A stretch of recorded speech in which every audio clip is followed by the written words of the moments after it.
Good morning and welcome to today's report release and webinar at SNS. My name is Thérèse Lind and I'm a research director here at SNS. Today's topic is public procurement and cost overruns. The report and webinar are part of our 3-year research program called Sustainable Urban and Rural Planning. Due to changes in demographics and urbanization, important societal sectors such as housing, transport infrastructure, and energy all face new challenges and opportunities. The focus in this project is with regards to finding synergies and sustainable solutions, for example, in financing, human capital, and cooperation between different levels of government, such as municipality, region, and state, for these important sectors and the challenges that they face. Public procurement is a key activity that touches upon many of the aspects central to this project, because no matter the sector, public procurement is essential in ensuring that public finances are used in a sustainable way. This is why it's very nice to introduce today's report, and the report is written by Giancarlo Spagnolo, who is a professor of economics at SITE at Stockholm School of Economics. In today's webinar, he will present the main conclusions from his report, and the full report is of course available on our website. Before I give the word to you, Giancarlo, I also want to introduce the other speakers that we have with us today, and also mention some practical issues about today's webinar. With us here to discuss the report and this important topic of public procurement, we have Sofia Lundberg, who is a professor of economics at Umeå University. She will give a short research comment to Giancarlo's report. We also have Sigbritt Karlsson, who is the president of KTH, the Royal Institute of Technology. And we have Eva-Lotta Löwstedt Lundell, who is the CEO at SKL Commentus, a company that helps and supports municipalities and regions with their procurement, among other things. So a warm welcome to all of you. And as usual with our seminars here at SNS, we also have a very accomplished audience with us today. You are all currently participating in what is called silent mode. This means that your cameras and microphones are all inactive. However, you can participate by asking questions to today's speakers, either by writing a question, by clicking on the icon for Q&A, or after Giancarlo's presentations and Stina's comments, it will also be possible to ask a question using your microphone. You signal that you wish to ask a question by clicking on the icon called Raise Hand. Both of these icons are available at the bottom panel of your Zoom window. If you are given the word, we will activate your microphone, but you still have to approve that we do this by clicking accept on a pop-up window that appears on your screen. Then just present yourself, preferably with name and organization, and ask your question. If you want to share what is said here today on social media, we encourage you to use the hashtag SNSkunskap. That was all the practicalities I wanted to mention. So with no further ado, I will now leave the screen to Giancarlo. A warm welcome to you. So welcome everybody, and thanks for organizing this event. Should I share my screen? Maybe that's I should share my screen with the slides. So I'll go straight to the presentation. We don't have Perfect. much time. So very brief introduction. How did we come to this report? This report was commissioned after I gave a talk on the new Karolinska Solna debate a year ago. And then I kind of expanded on some research I've been doing the last 20 years. Just as a practical point of view, I'm an academic, but I spent 4 years as the head of research and development of the Italian Public Procurement Agency. So I supervise and co-design 120 very large procurements on a wide range of things. So I am also a practical procurement person. I have the fortune to have both perspectives behind my research. So why public procurement? Because public procurement is huge. It's a lot of money. It's a lot of leverage. It's increasingly being used for other policies like innovation policies, environmental policies, social policies. So doing this well is very important. It can be done well. It can be done less well. It's difficult to see if it's done well or not, because you don't have a competition from other procurers unless you collect data and benchmark different public bodies, and this is not currently done very much. So what can happen? You can have cost overrun, to high prices, or less discussed. You can have quality degradation of public goods, and that I think is a very important problem.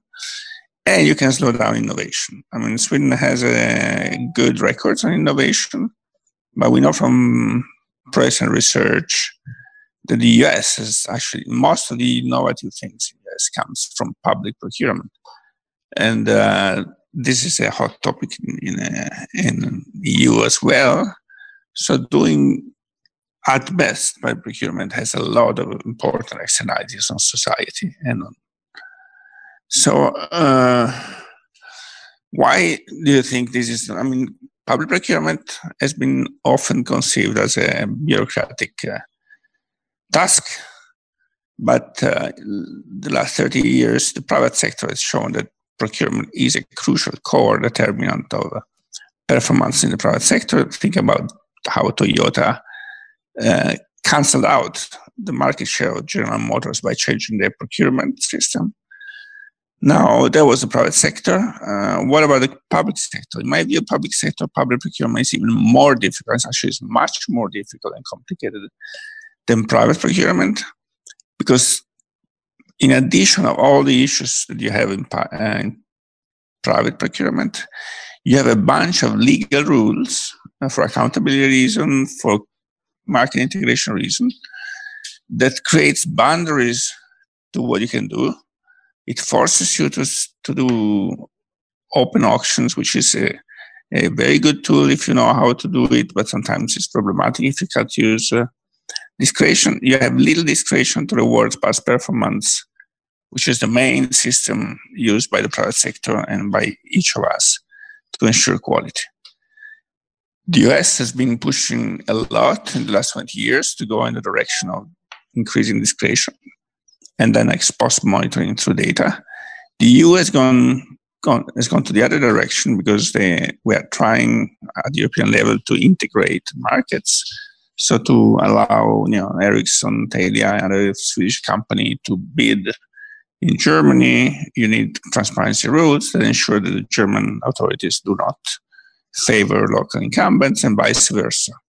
So these additional rules are important, but they create additional constraint that makes a lot of skill necessary to be able to get good quality in public procurement at decent price. So you need a large set of skills at the same time. You need a lot of legal skills, a lot of engineering skills, marketing analysis skill, strategic economic design skill, market design skill, auction theory, reputation management theory. You need marketing skills, you need project management skills. Not sure that everybody doing public procurement have all these skills. Not sure that all the public administration, we know at the European level, most public administration don't have all these set of skills and do not have teams with all these set of skills.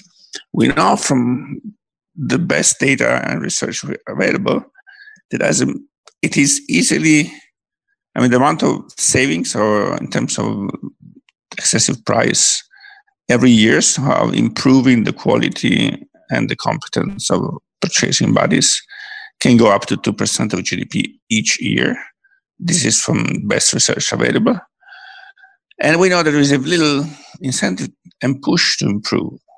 Why? Because governments are a monopoly, so there is no competition, and competition is typically the force that induces change, and there is no this force for the government.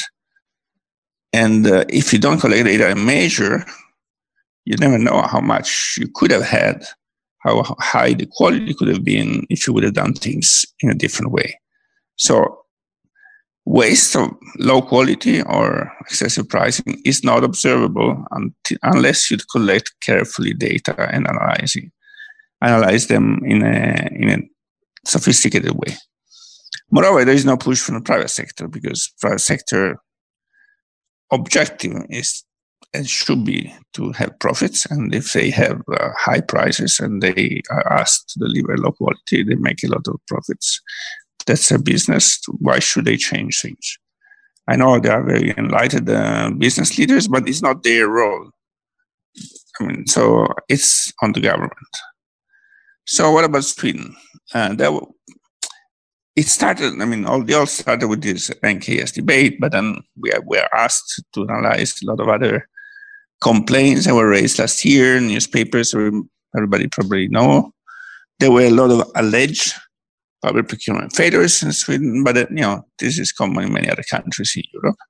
Complaints were all over the place, cost overrun, and it was common to several cases, too low quality, poor work safety, too few bids, too high price, or too competitive biddings and too low bids and risky bids, too much reliance on consultancy. there was a lot of complaints, okay? More recently, we have seen problems in terms of slow testing for coronavirus, slow shortage of protection material for the healthcare system. These are also procurement problems, okay? It's not a specialty of Sweden. Problems are all over the world. I'm trying to highlight that there are many complaints in many directions, sometimes contradicting each other in the debate. And this is normal. My view is that all of these complaints, even though they run one against the other, could be reduced by an investment in advanced competence on public procurement. Because public procurement with the new European rules has become much more constrained by procedural rules, which makes much more difficult, because of lack of discretion, to obtain what you wish from your suppliers.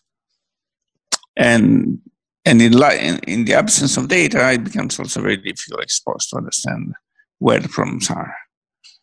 So we need, public procurement needs these teams with lots of interdisciplinary skills, and is often instead left to public servants that don't have a specific training, and of course the outcome may not be what you wish.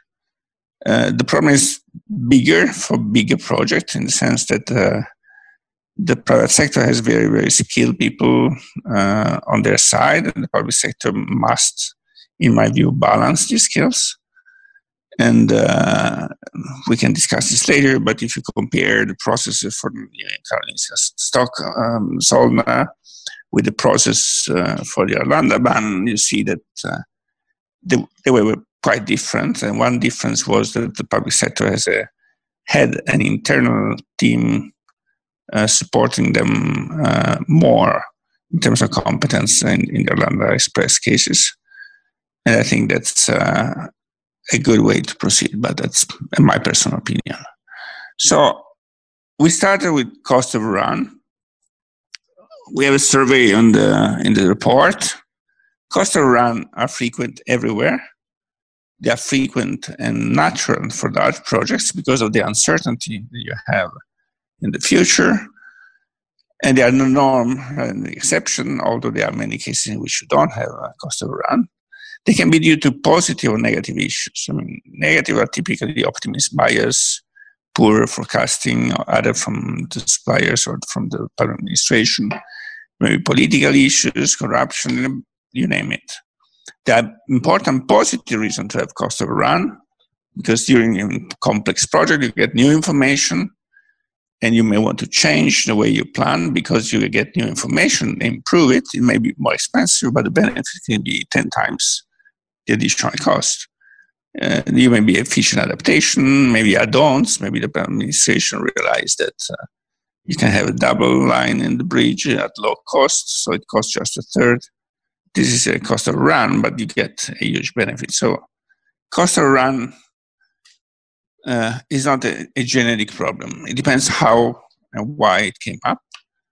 Sweden doesn't appear an outlier, nor does the case of New Karolinska appears a big cost of run problem yet. We have to see how the cost develop in the future. So again, I don't think that discussing in general cost of run makes sense. You have to discuss why is a problem and where it's coming from. Moreover, I think it's overrated because the prices are easy to see. People look at prices and changing costs and they think this is a big problem.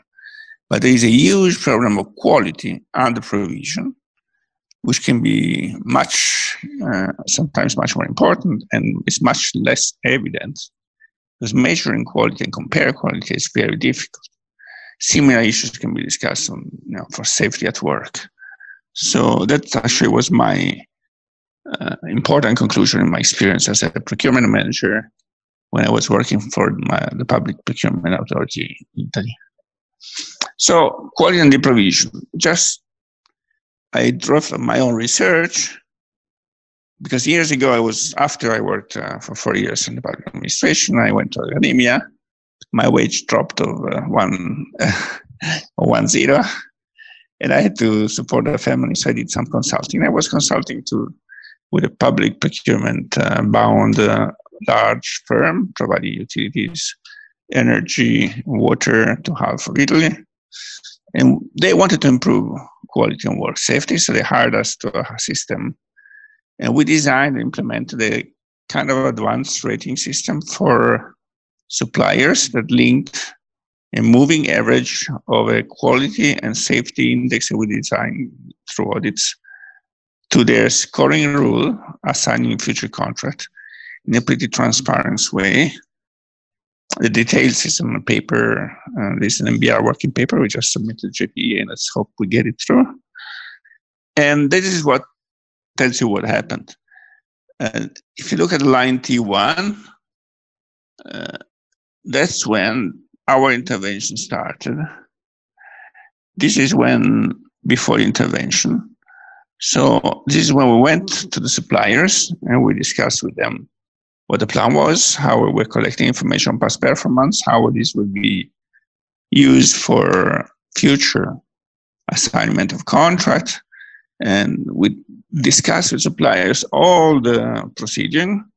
This is another date where we met the suppliers and we showed the preliminary result, how the quality indicators and safety indicator were developing and so on. These are other meetings with suppliers.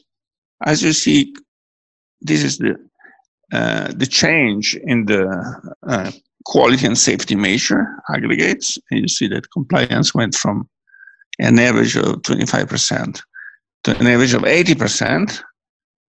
You can see this in the disaggregated level for both safety at work and quality. Safety at work is important, this electricity and the water supply companies, because people die for electricity accident. So you see it's a very large increase. The increase is permanent. Now we have data until today and the increase remained. Interesting thing is we got quality and safety that more than doubled, and prices did not change significantly. We have a different diff with a control group. And so what we are saying here is that these data suggest that before the intervention, quality and safety was less than half of what they could have been at that price. And this was a pretty advanced company with a lot of good engineers working on that. But just didn't know. They didn't have a benchmark, and they tried to do this experiment. By the way, to run this experiment, we had to twist the rules.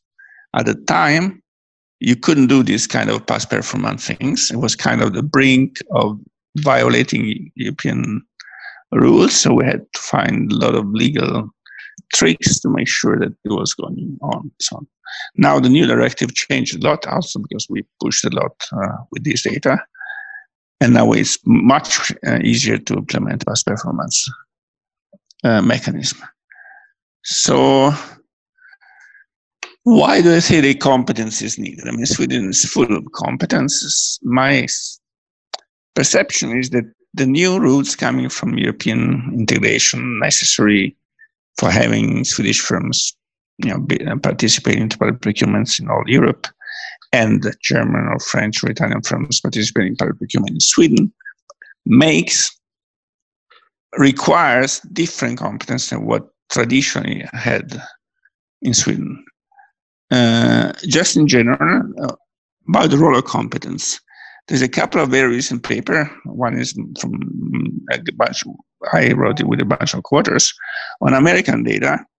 We find that even in the US, which is probably the country with the most advanced framework for competence procurement, looking at their database and their results, we see enormous variation in competence across agencies. And this difference in competence is able to reduce delays by 23%. Most competence procurers are able to reduce cost of runs of 29%, and the number of negotiations by half. And we're talking about complex services and works in the US, which is probably the country with the best competence framework. So even in the US, there is a lot of improvement that can be done. There's a very nice paper by Best, Hjort, and Sarkony using Russian data, and they also find enormous variation. By the way, Russia has a very good data in procurement, like Brazil has a very good data in procurement. Data in procurement are common in many countries. It's not a luxus. And they find a lot of variation in quality, and most of it, actually half of the variation is explained by the organization capability, the purchasing body, and the other half by the single procurement agent, this individual. Very nice paper.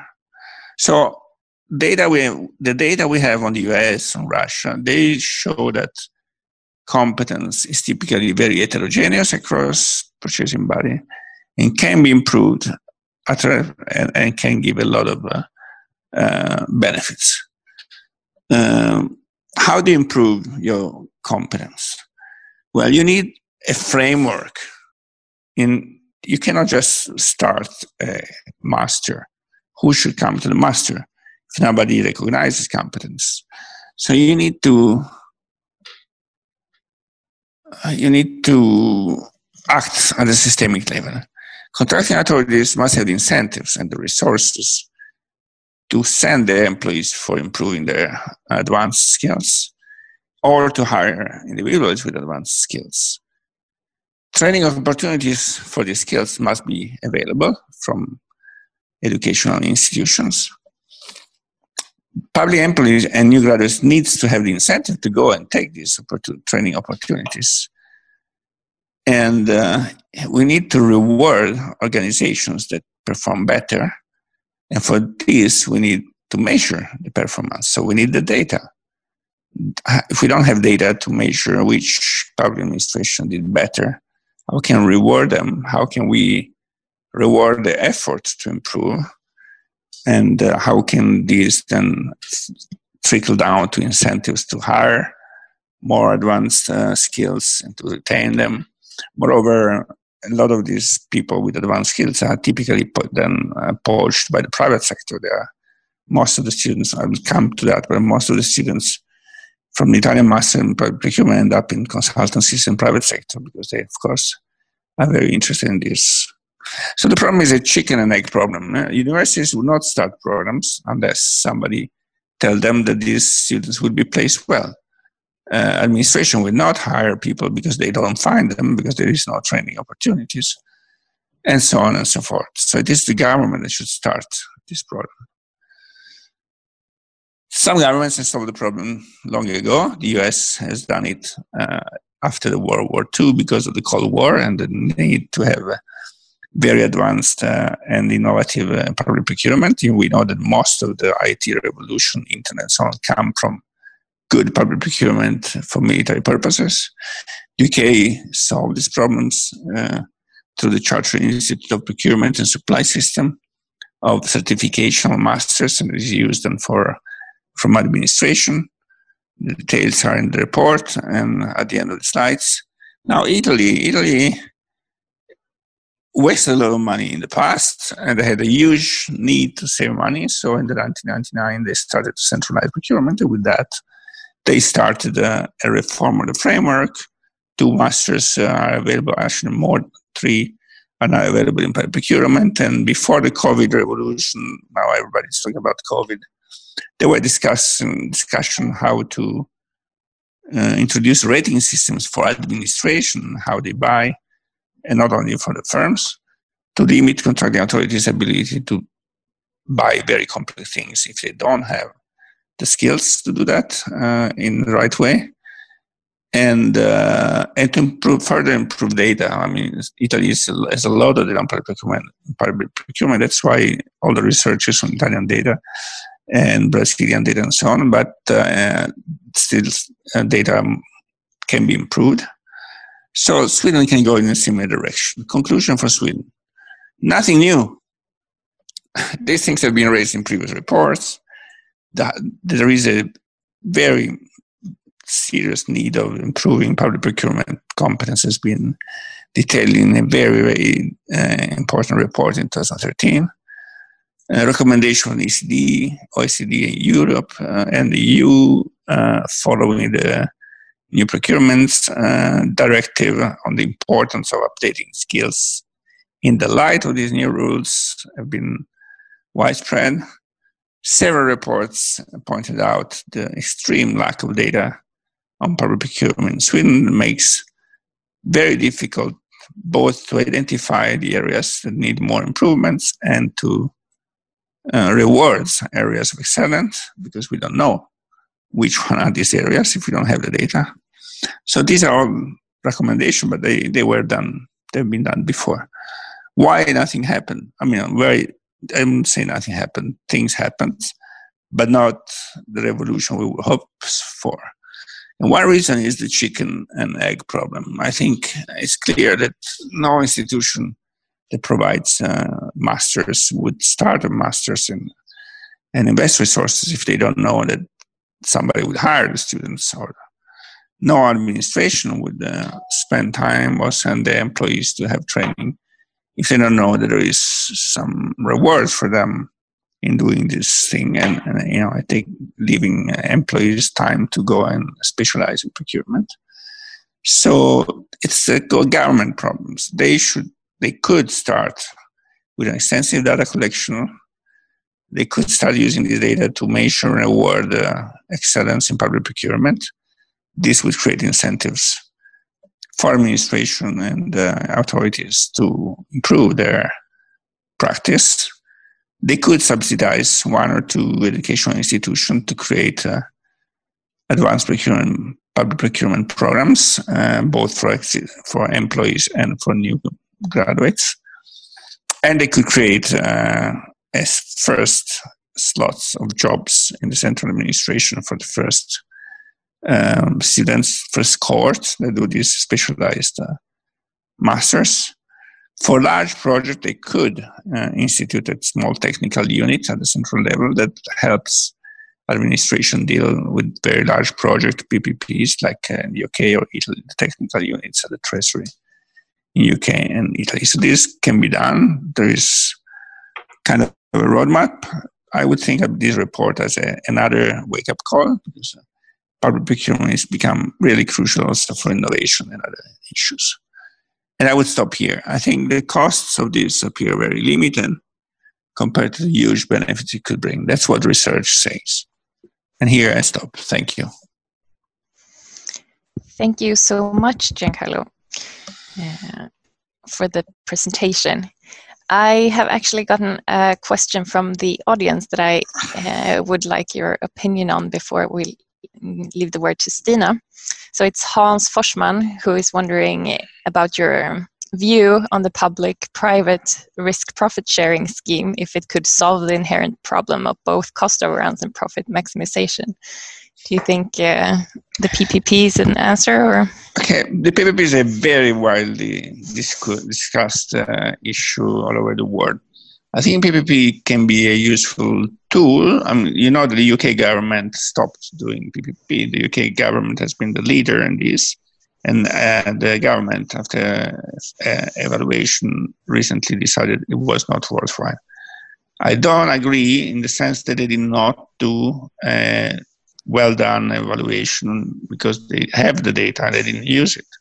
So it was a political decision. There's a lot of politics in this. The essential thing of PPPs, in my view, is having in the public sector a technical unit with the skills and incentives to balance the enormous competence of the private sector that can be used for the goods or can be used for the profits. And the reason why the private sector is successful is because they go for profits. But in this situation, it's nice to be a win-win, but you know, the price shifts the profit on one side or the other.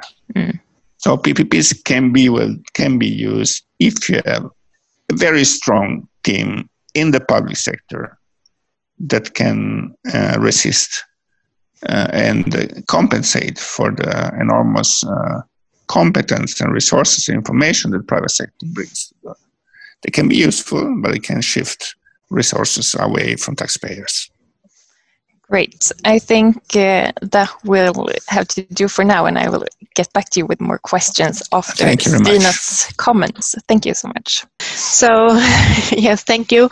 I will also share my screen. I have one slide with my that summarizes my comments, and then I will show that to you and then stop sharing actually.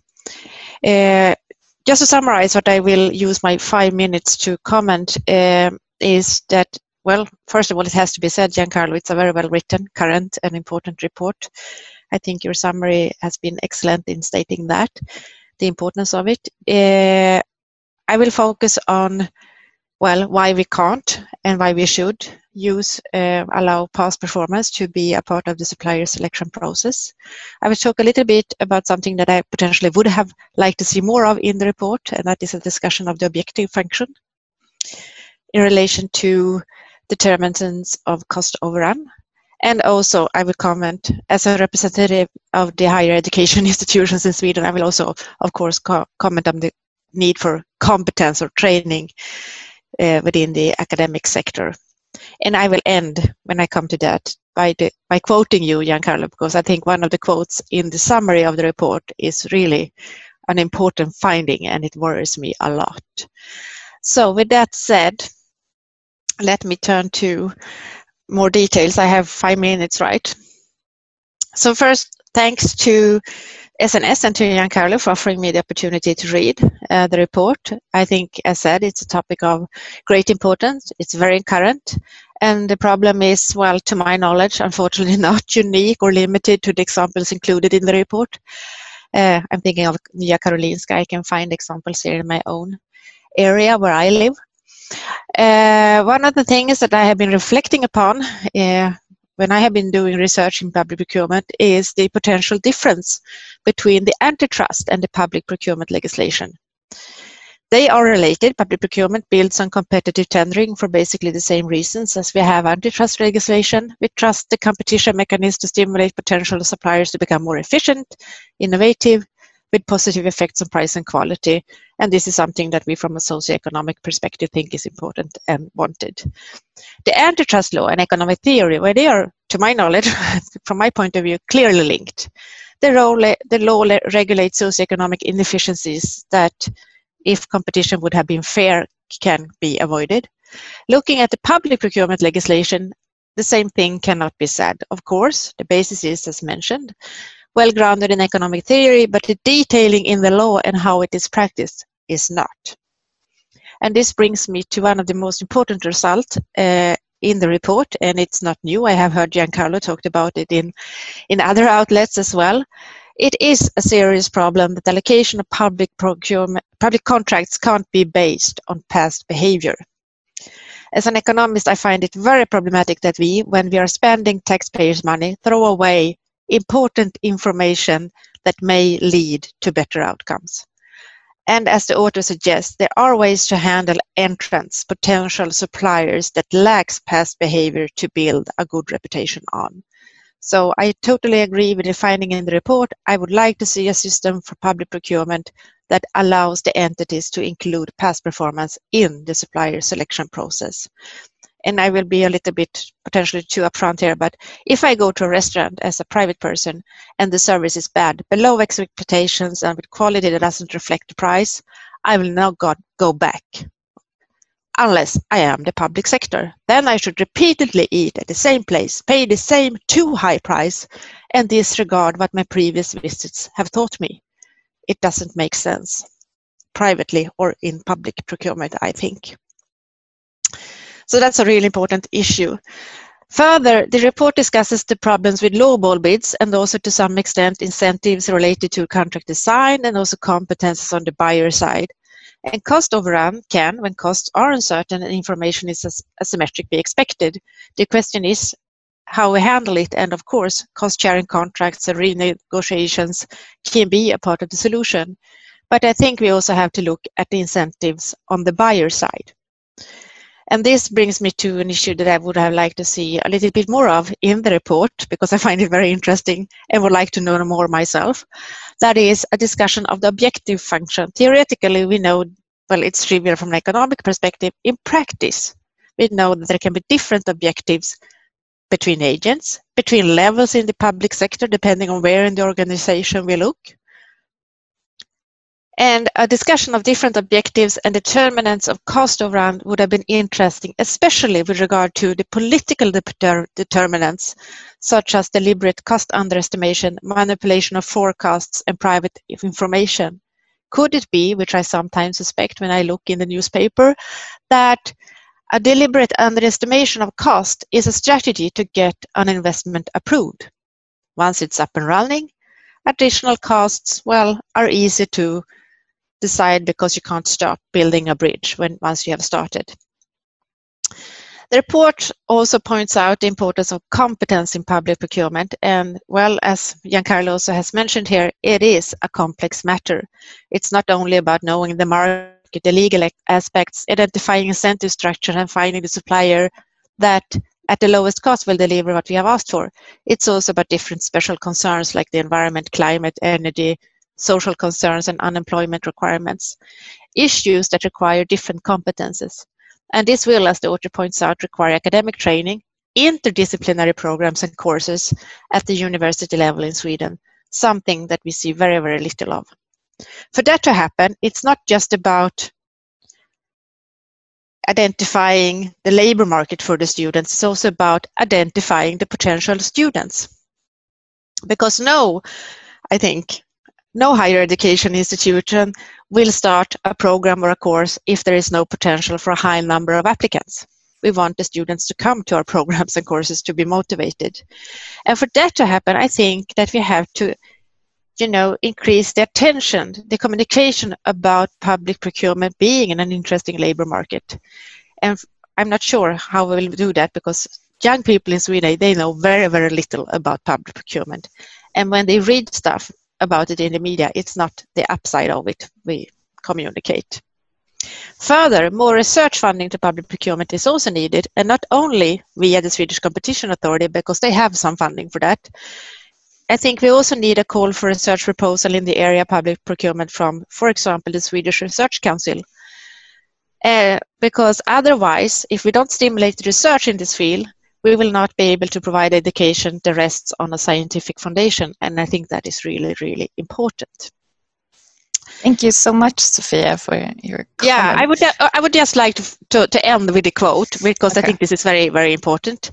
It's in the summary of the report, you will find it there. But it is stated by Giancarlo that the debate of Nya Karolinska Solna that triggered this report focused on cost overrun, but available data are poor, making it impossible to properly assess the current extent of cost overrun. And this is really problematic because this means that we can't really evaluate an investment of approximately, 23 billion Swedish kronas. And that's a finding in itself that really worries me. Thank you so much. I think we should, yeah, thank you. We will get back to that issue in just a moment, I think, because I think the other panel participants want to discuss it more. However, I would like to let Sigbritt and Eva-Lotta and Giancarlo back into the conversation here. So I would actually like to start by asking you, Eva-Lotta, about your thoughts on the report in the presentation, and also shortly the role of SKL Commentus in procurement. Okay. Hi, everyone. A very interesting report. Thank you, Giancarlo, and the comment, Sofia, on the report. It gives me quite a high pulse. It always does when it comes to discussing competence within the public procurement area and sourcing of public welfare. Yes, SKL Commentus is owned by the Swedish regions and municipalities. It's a company.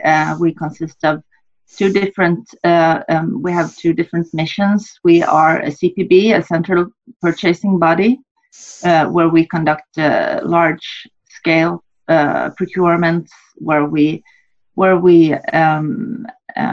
of framework agreements being used by all the municipalities and regions in Sweden, more or less. We also have a consultancy agency where we actually, we work on within the consultancy business, where we help individual municipalities and regions conducting bigger or smaller public procurement within a various field of services and goods. Do you share the view that Sofia and Giancarlo has presented for? Basically, I share a lot of what is said in the report of Giancarlo and the conclusions that are given by Sofia as well. But I would like to widen the perspective a little bit, because I have always, when we talk about the public procurement field, we tend to just say public procurement without defining what is public procurement. When we say we lack skills and competences within this field, are we talking about a specific phase of the sourcing to the public sector, or what is the scope of public procurement? I think that is a very interesting question to be asked, because that also makes it, depending on the answer, you can take different conclusions out of that. And I would like to put a little wider perspective of this. First of all, who lacks competence? Is it a specific specialist? I've been a professional public procurer for many years, but I also I can tell that when I've been conducting public procurements, I've been working with a big team of different competences and various teams of skills. And depending on who you're working with, you need to adjust your own perspectives and put on another hat sometimes. So it's very.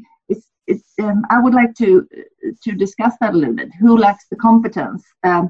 I think what we lack in Sweden, and maybe in other countries as well, is a understanding that we source the public sector with a lot of resources from the private sector.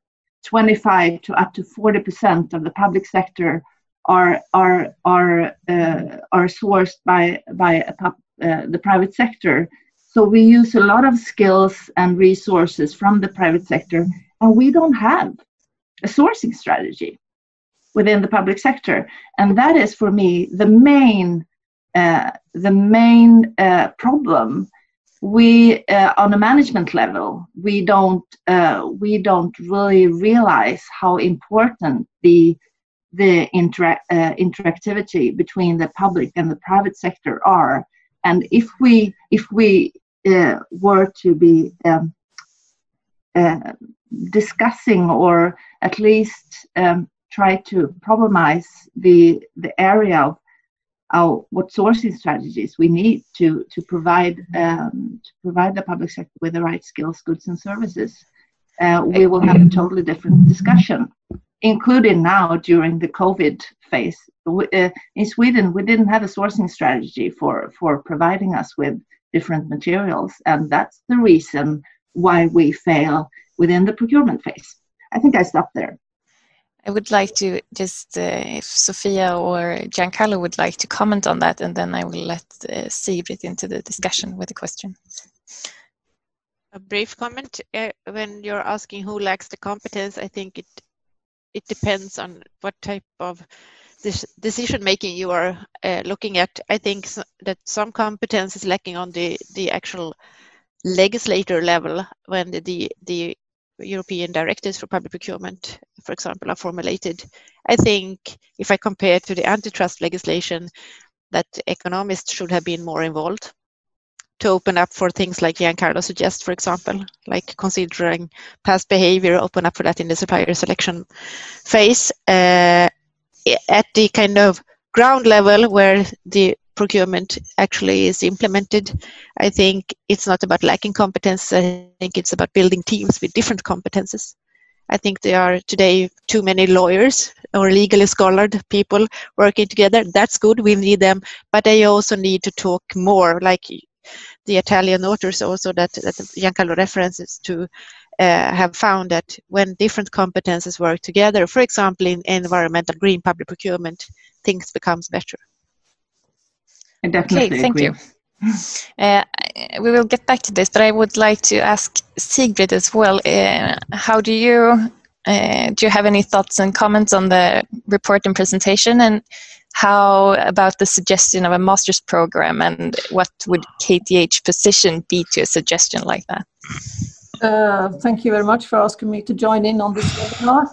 I would like to start to say that KTH offers engineering educations in all areas of engineering, I would say. So we offer 3 years program, and we offer 5 years program, and a range of master's program. I would say that to lesser or more, there are coursework modules in various programs, and at KTH there is already some public procurement courseworks in industrial management, but primarily in real estate and construction management. The way we deal with including or starting new master program, 1 or 2 year master program, is that we continuously have a dialogue with the public sector or with companies on what kind of skills are needed now. For example, digitalization has been for many years and has really rendered us good result from these past 3 months of working with digital solutions for educations. KTH has around 13, 14 strategic partnerships. Among them is Region of Stockholm and also the City of Stockholm. So there is plenty of opportunities to discuss how you design a new program. But as was said earlier, it's important that a totally new program, for example, a master, 1 or 2 year master program, there will be, before that will be accepted at KTH, you need to understand how many students are interested in that program and what are the potential possibility to have a good employment after the program. And if we can't demonstrate that safely, we will not start such a program. But I would also like to add that, especially now, with the situation we are going into, moving forward to autumn, we are now in the possibility to maybe accept more students, maybe already hired, but they need especially focusing on public procurement. But we can probably take on new students already, not traditional students, but lifelong learning students into our courseworks. So it's a possibility that is always there, but now we have received some more funding from the Swedish government to offer lifelong learning. So can I just ask you, Sigbritt, have you, with these strategic partnerships that you mentioned, have they mentioned procurement as one of their, something that they are? No, they haven't. Of course, it's not just that we are listening to what they say, but also we have the initiative ourselves to say, what about public procurement? That could be a very good thing to ask to our partners. Sofia would like to comment on that as well. Yes, a short comment based on my experience when talking to different public procurement stakeholders, and also from my role in the inquiry on public procurement from 2011 and 2013, and that is that the strategic position of the procurement office within a municipality, a region, has also to become more apparent. Today, they don't have the kind of strategic role that I think they deserve within the public sector. It is getting better. But for that to happen, so I'm not surprised to hear that the partners that Sigbritt mentioned hasn't mentioned public procurement, because it's not on the agenda. It's something that we have to do on the side a little bit. I'm pushing it a bit now, but looking at my own university, which they are excellent. They are doing fine, really good work at the public procurement office, but they are not a part of the university management. There's pretty big distance between what they are doing, what we are doing, and what the top management are doing. So I think that's a problem. Giancarlo wants to comment as well. Yes, I mean, I mostly agree with all of you. I mean, widening the perspective to the objective function is a political economy issue, would require a report by itself, I think, Sofia. And discussing what Eva-Lotta suggested is also very interesting and will require probably another report. So maybe we can get in touch and talk about this in the future. I just want to come back to Sigbritt problem. That's the chicken and egg issue that I conclude in my report. We have Sweden has probably less data than any country I know on public procurement, so you don't see the problem, okay? Because you don't see the problem, nobody cares. The outcome of this may be 2% of GDP, lack of innovation, bad environmental effects. This is enormous amount of damage.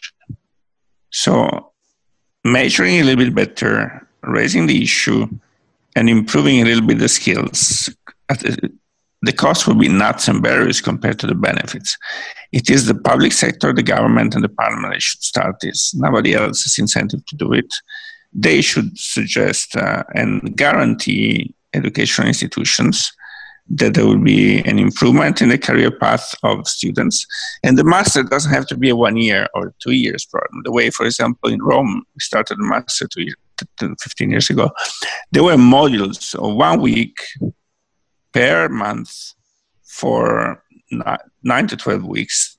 So it could be a part-time master or less than 1 year, open to employees already there in the public administration. They could take 1 week off a month to participate, and to young graduates. Okay? And then with a strong connection in terms of practical activities with companies. And by the way, most of the students of this master in Vergata end up in the private sector. They have all taken from McKinsey, private photos, Cuba. So the problem is how to retain them in the public sector. It's another big issue. You need to allow the public sector to pay them well so they can stay. Because once you develop these skills, the skills are useful everywhere. They're useful for bidding in the US. And so big companies will poach them. So it is a chicken egg problem. I think the government should be the first to break down this coordination problem. Then I think it was Eva-Lotta and then Sigbritt again. I would also like to remind the audience that it's possible to ask questions. So if you want to ask a question by microphone, click on the raise hand, and otherwise just write your question. Sorry. Yes, a comment from me. I would say that a lot of things has happened when it comes to developing the professionals within the public procurement sector in Sweden for the past 20 years, as long as I've worked within the sector. And I was in the board of the member organization of public procurement professionals for many years, and we we argued, I think, 10 or 15 years ago that we needed a master's program within this field and more research also. But I think that the development is very positive in Sweden. We have there is a very high interest from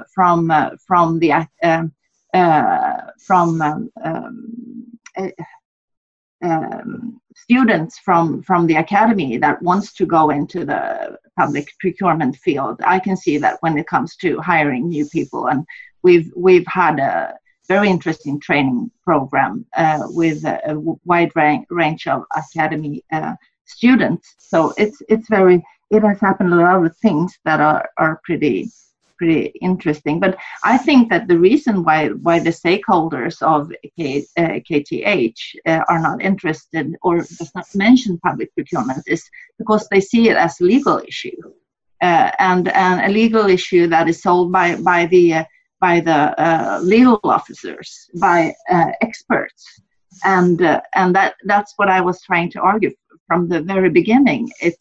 This is a matter of management skills as well.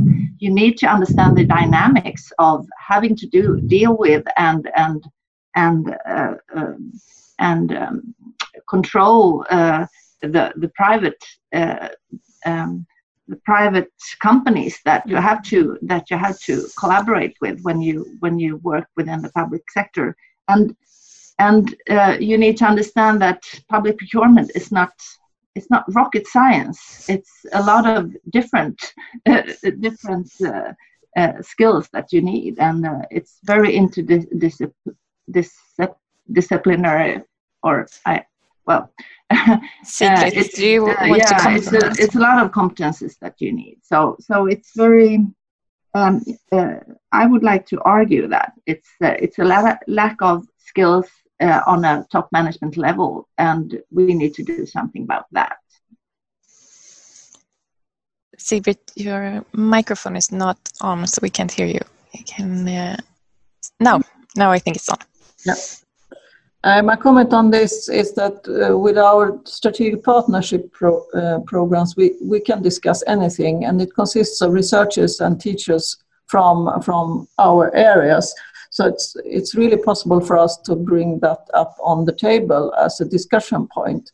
In many cases, we do that because the companies or the public sector that we collaborate with is not always online with the recent research trends or whatever happening. So it's, of course, we can take that responsibility, and we already do that. And comment to Giancarlo about the bespoken education, that you start with models. That's a very interesting way to start an interest. Because if I take a traditional student, I'm not sure at all that they at all realize what public procurement is at all, and that means that they can't be interested.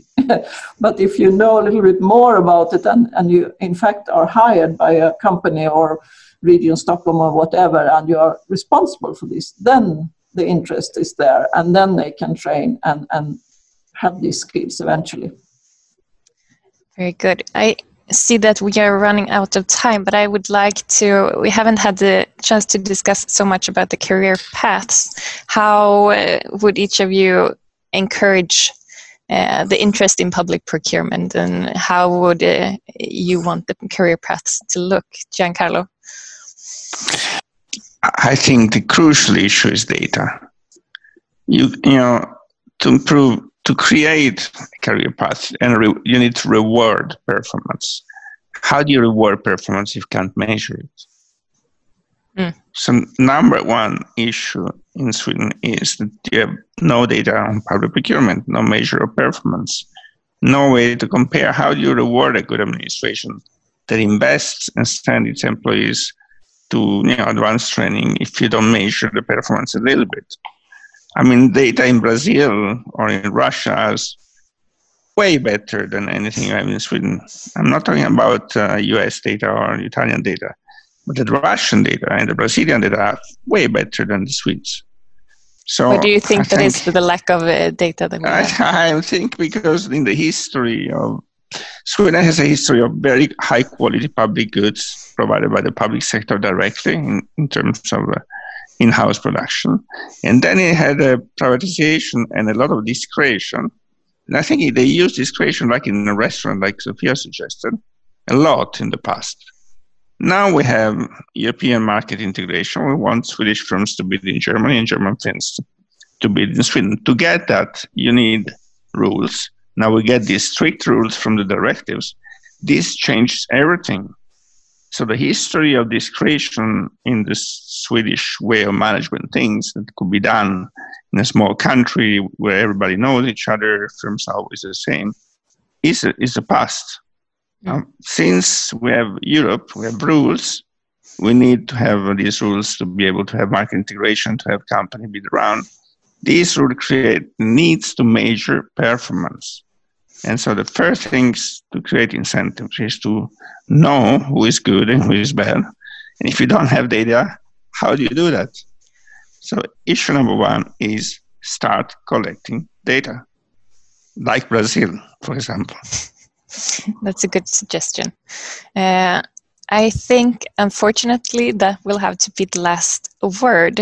And I'm sorry that it feels like we could discuss this important issue for a lot longer, but we are running out of time. So thank you so much, everyone who participated in today's panel. And also thank you, Giancarlo, for a report and presentation. And thank you to the audience for attending today's seminar. Before you all log off, I would like to encourage you to keep a look at our website for upcoming releases and webinars. In the project of sustainable urban and rural planning, we have one more report release actually before summer. It's a report written by Martin Gerander, who is a researcher at the Institution of Urban Studies at Malmö University. The report addresses general housing policy from an equality perspective and analyze the role of public housing. If you're interested in that, please register on our webpage. And again, thank you all for participating in today's webinar, and a warm thank you again to Giancarlo, Sofia, Eva-Lotta, and Sigbritt. And to all of you, have a nice day, and I hope to see you here at SNS soon again. Thank you.